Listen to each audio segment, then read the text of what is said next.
If you thought the WWE Elimination Chamber was going to go any differently, I've got some bad news for ya. What is up, guys? Chase Oliver here, bringing you my Elimination Chamber review. And boy, my buddy, Schleg Daddy from OTR Central, he hit the nail on the coffin when he said in his preview show that the WWE might look at tomorrow and might play ahead into the future instead of playing right now, here in the present, with all the actions that they can set. The WWE was playing way in over their heads tonight. I cannot tell you how many times I saw Jerry Lawler on his damn iPad being like, look at what I can do with the WWE app and all that other stuff. I cannot tell you how many times I heard WWE app and promoting shows on there like NXT Arrival and Legends House and WWE Classics and the Monday Night Wars. And in all honesty, I'm excited for the WWE app. Don't get me wrong. I really am. But really? We have to overhype it that much and really already playing off that Hogan was going to be on the show Monday, tomorrow. He's going to be on Raw tomorrow. And really, to be honest, during this whole show, I felt deflated. I didn't feel interested in the show whatsoever. I was more looking ahead into the future for Monday Night Raw. There were some bright spots to this Elimination Chamber. And let's get started. If you thought the Rhodes brothers were going to break up here in the pre-show, I've got some bad news for you. Ryback should have won this match, to me personally. Why? Ryback's a heel team that you need to build up for the future. The Usos can't just be facing, wow, the tag team division really has fallen off, hasn't it? The Usos just can't be facing nobody. Ryback needs to be built up. The Brotherhood are going to break up in the future anyways, and for all we know, they're probably going to have the same exact match, happen the same exact way, except with the Brotherhood breaking up. Dumb WWE making me realize that the pre-show, unless there's a title on the line, is pretty much worthless. Thanks. Thumbs up. Don't really care about the pre-shows anymore. Sorry. WWE fucked up that for me too. I felt that, you use the pre-shows to set up big-time feuds and maybe set up a little bit extra. Make that pre-show feel like it's a part of the pay-per-view. Felt like a Superstars match. Hell, you could probably watch this match on Superstars. So now let's just move on forward to the opening match with the IC title. If you guys thought Jack Swagger was winning the IC title, I've got some bad news for you.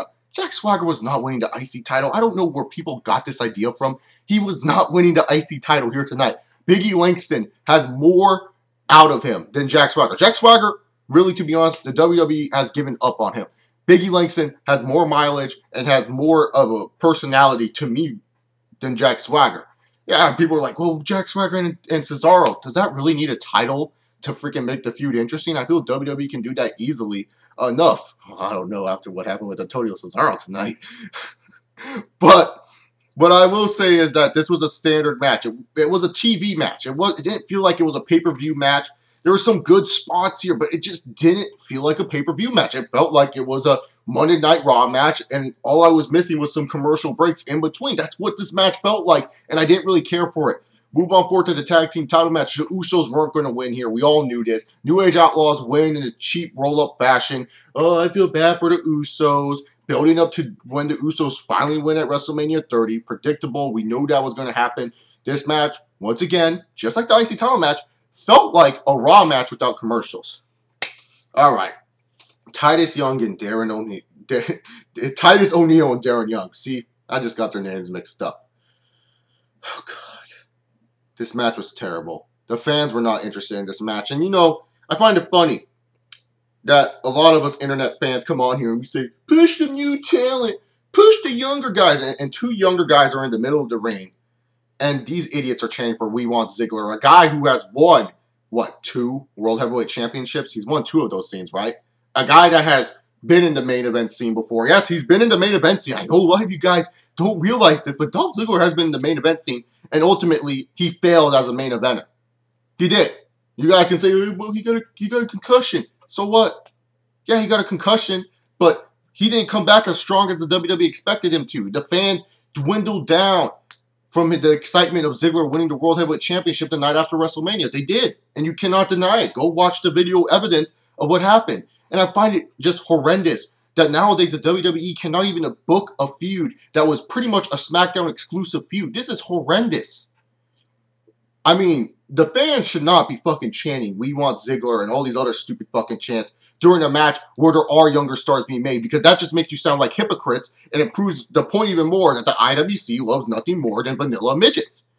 It's true, and especially on Black History Month, I bet you half of those fans are like me and are like other people on here that come on here and say Vince McMahon's a racist and he won't push any black guys. And when two black guys are in the fucking middle of the ring, we're chanting for a white dude to come out. Great work, WWE Universe. You guys really show your intelligence. But the SmackDown. This was a SmackDown exclusive feud. And remember, back in the day when SmackDown used to be a good show, used to be able to build up new stars, the fact that this was a SmackDown-only feud, and you can't even get the fans interested into this match, it goes both ways here. The fans chanting for that, that's just idiotic. But WWE did a poor job executing this feud. WWE did a poor job at just making this a SmackDown-only feud, and they need to change SmackDown up now. Because the fact of the matter is that these guys were on SmackDown. The stuff that they were doing was pretty entertaining, and it was something that was a pay-per-view worthy quality, hey, let's put this on the show type of match in the making. That was something. But the fact that WWE cannot build a feud on SmackDown anymore is fucking pathetic, and they need to fucking fix that shit. Because, honestly, if SmackDown and these guys who pretty much wrestle exclusively on SmackDown cannot get over, cut the fucking show, because it ain't fucking working, and that's just the truth. I'm sorry, SmackDown ain't working anymore if no one really cares about this match. And like I said, the WWE Universe is to blame too, because you guys complain about new stars not being made. There's 2 new stars in that fucking ring. That's all I gotta say. Shame on you, WWE Universe, and shame on you, WWE. This goes both ways. No one was a winner. This match sucked. Titus O'Neil won. Good for him. He's going to be built up for the summertime just to be fed to boom, boom, boom, boom, boom, boom, boom. That's the truth. And also that's some bad news for ya. Wade Barrett tonight. Alright, let's just move on forward to the match I think a lot of people were expecting to be the match to save this show and really carry this show on their shoulders. And that was the Wyatt family versus The Shield. And it did just that. This match carried the show on its shoulders. It pretty much just said, hey, let's go out here, fucking do a bunch of crazy spots, do fucking fun action, tell some good story. Let's do some crazy, crazy stuff. And it did that. It was an awesome match to watch. And then I came to think about it a little bit more. For me as a fan, I loved the match. It was great. But when I look at it as a reviewer, as me as a reviewer who has to review the shows, understand this, people, I'm not saying the match is bad. I'm saying as a fan, it's a great match. But as a reviewer, someone who has to come on here and review the shows, when the show is pretty much Raw and SmackDown and Superstar matches, and then we finally get a pay-per-view quality match, just how good is this match really? I mean, I still think it's a really great match as a fan. It was fun to watch. I'm not denying that, but as someone who has to review the pay-per-view, how good is this match really? Because anything piled on a pile of shit looks great in the end. And that's the truth. Like, by the end of the year, will we still be talking about the Wyatt and Shield match? That's what I want to know. I thought it was a great match. It's a match you definitely should check out. But honestly, it could have just been this match was so great and we looked at it differently because the whole beginning part of the card was just so damn terrible and was just so damn lackadaisical and just so damn boring that this match, all of a sudden, in our perception, in our minds, is so damn great. That's just what I'm thinking here as a reviewer. There's a guy that's a reviewer and there's a guy that's a fan. And for me as a reviewer, I have to try to be my best to be objective as possible, except when it comes to Randy Orton. But Bray Wyatt ends up winning. He gets a pin on Roman Reigns. What? WWE did something right with Bray Wyatt? They actually have Roman Reigns take the fall? I like this. This is great stuff. I mean, smart booking by the WWE, but we all know what's coming next. And I'll be giving out some more bad news for you soon enough later in the video. Speaking of bad news, AJ Lee came out there. Are they trying to build up AJ Lee versus Naomi? Trying to crush my dreams of seeing AJ Lee and Nikki Bella? WWE, no, no, no. Don't you dare do that. Don't you dare try to tease us AJ versus Naomi. Because we all know for a matter of fact, that John Cena's girlfriend, needs to come into the middle of that ring, and end that Divas title reign of Nikki Bella, of AJ Lee. It's Nikki Bella. Nikki Bella on Twitter said, I haven't gotten my shot yet. Hashtag Nikki for Divas champ. Solidifying Nikki Bella is going to win that title at WrestleMania 30. I don't know what the WWE's trying to build, but if you thought someone was going to return and face off against AJ Lee in this Divas title match, I've got some bad news for ya. It wasn't the case. Let's just move on. Batista versus Del Rio. So we have Batista come out, and out comes Del Rio with a neck brace. He's wearing like street clothes pretty much. And he's like, I can't wrestle. I can't do this. And then all of a sudden, Del Rio looks like he's fine. He starts attacking Batista. And I said, that was some great work by Alberto Del Rio. I really liked that. I really did. The match itself, yeah, it wasn't good. But I wasn't expecting this match to blow me away. I wasn't expecting this match to be super duper good.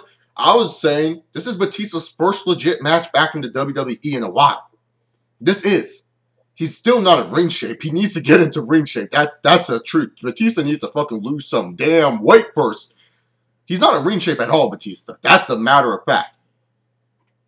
But I don't understand. So many people are grading this match like we're supposed to grade it compared to the Wyatts and the Shield earlier in the night. People are saying, this is the worst match on the whole card. What fucking card are you watching?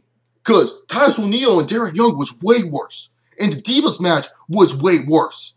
Hell, I didn't even tell you who won the Divas match because that's how terrible it was. How is Batista Del Rio worse than this match? And honestly, WWE, stop trying to fight against the grain. Batista should just be a heel. And I feel Batista works better as a heel. I don't understand. I mean, in all honesty here, I didn't expect much for Batista to do anything in this match. I expected him just to hit his moves that he needed to hit, like the spine buster, the spear, and the Batista bomb. He did that. Check, check, check. Do the usual Batista crap and just show that he can still go in the ring. That's all I want to see. I wasn't expecting a 5-star classic. People were grading this match way too damn hard, in my opinion. It wasn't a great match. It wasn't. It wasn't even a good match. Is it bad? No, not as bad as the 2 matches I named before. It's not the worst match on the card. I'm just saying, people grading this match so damn hard, and I understand the internet is still pissed off about Batista. But Jesus fucking Christ. Really? You expect him to go out there and put on a 5-star classic with Alberto Del Rio? Y'all thinking way too ahead of yourself. Way too damn ahead of yourself. Batista ends up winning. He needs to win to build up for WrestleMania because he is going to be in the title match at WrestleMania. Not the main event. People need to realize, just because you win the Royal Rumble nowadays doesn't mean you're in the main event of WrestleMania. WWE has shown that the Royal Rumble winners don't really matter that much. See Sheamus, who opened WrestleMania. See Alberto Del Rio, who opened WrestleMania. Just trying to prove a point here. Batista's not going to the main event. That is a fact. All right. Now we move on forward to the Elimination Chamber. Start of the chamber, we got Sheamus and Cesaro. I was excited for this one because if you guys know me, I like brawling wrestling, and brawlers are Sheamus and Cesaro that can entertain the fuck out of me. These guys started off strong. Out came Daniel Bryan. He pretty much got what he needed to get the crowd going into, start the yes chants going, and, you know, have Cesaro or Sheamus ruin those moments. I thought that was pretty cool. Christian did all right. Christian came in, didn't really do much when he came in. Cena came in, and you know what Cena does. He clears the ring, and then out comes Orton. And pretty much Randy Orton starts to get double teamed by everyone. Like, everyone's just trying to kick his ass. And I was saying, man, my boy's just going to get his ass kicked here. He's still going to win the match, but he's going to get his ass kicked here. We got a cool spot with Sheamus, you know, bro-kicking Christian through the, bro-kicking the chamber to Randy Orton. I thought that was a fucking cool spot. What surprised me the most is Christian eliminating Sheamus. I thought that was really surprising here. I didn't expect WWE to actually have Christian eliminate anyone in this match. I really thought Christian, if anything, was fodder to Cesaro or Daniel Bryan, and he would be the first guy eliminated. But wasn't the case. Sheamus was the first guy eliminated. Christian then gets eliminated by Daniel Bryan. And if you guys thought Antonio Cesaro was going to eliminate John Cena, I've got some bad news for ya.